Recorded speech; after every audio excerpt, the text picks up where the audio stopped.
बिस्मिल्लाहिर्रहमानिर्रहीम। तमाम देखने उसने वालों को अस्सलाम वालेकुम। उम्मीद है कि आप खैरियत से होंगे। आज हम बनाएंगे लीमू, हरी मिर्च और गाजर का अचार। लीमू को हम दरमियान में से 2 पीस काट लेंगे, हरी मिर्च को दरमियान में से काट लेंगे, लेकिन याद रखें इसको काट के ऐसे हमने तोड़ना नहीं है। और गाजर के हम मुनासिब पीस काट लेंगे। बिस्मिल्लाहिर्रहमानिर्रहीम। लीमू को ऐसे दरमियान से 2 पीस काट लें और ऐसे काट लेंगे।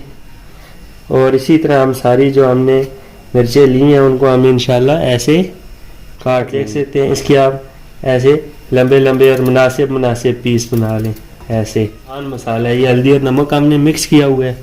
तो एक मिर्च आप ऐसे उठाएं और जहाँ से आपने काटी थी उसको ऐसे थोड़ा सा खोल के इसके अंदर भर के इसको रख दें। लीमू है, लीमू के ऊपर ये मसाला ऐसे मल के और इसको भी हम रख दें। जो गाजर के हमने पीस किए थे इनको हम ऐसे ये सारे पीस के साथ मसाला ऐसे हम लगा लेंगे।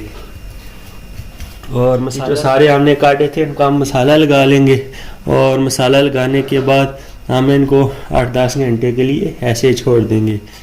लीमू, मिर्च और गाजर को जो हमने मसाला लगाया था वो में हमने अच्छी तरह जज़ब हो चुका है।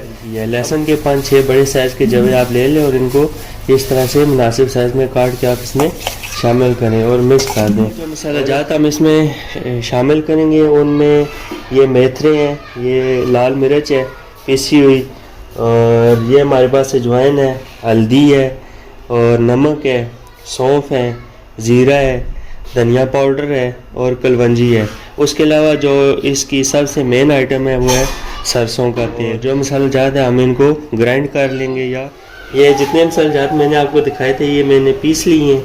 अब इस पे थोड़ा थोड़ा ऐसे छिड़कते जाएंगे। ये हमारे पास राई दान है, ये आप देख सकते हैं। तो इसको हमने पीसना नहीं है, ये हम वैसे ही मसाले में मिक्स कर देंगे जो हमने पीसा था। बोतल ली है और ये अब हम इसमें डालेंगे।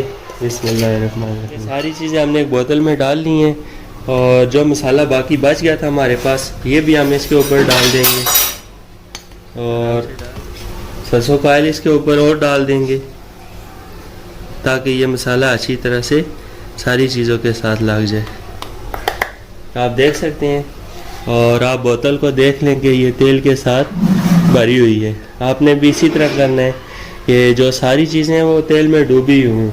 इससे आपका अचार भी मज़ेदार बनेगा और ख़राब भी नहीं होगा। तो इंशाल्लाह हमारा ये अचार जो हमने बनाया है ये 10 दिन बाद रेडी हो जाएगा। अचार हमारा बिल्कुल रेडी है।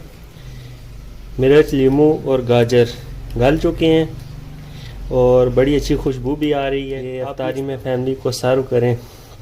ये अफ्तारी पे वैसे भी खाने के साथ बहुत मज़ा देता है। और फिर हमें कमेंट सेक्शन में ज़रूर बताएं। और आखिर में आपसे रिक्वेस्ट है कि हमारे चैनल को सब्सक्राइब करना ना भूलें। मिलते हैं नेक्स्ट वीडियो के साथ, तब तक के लिए आपसे इजाज़त चाहेंगे। अल्लाह हाफिज़।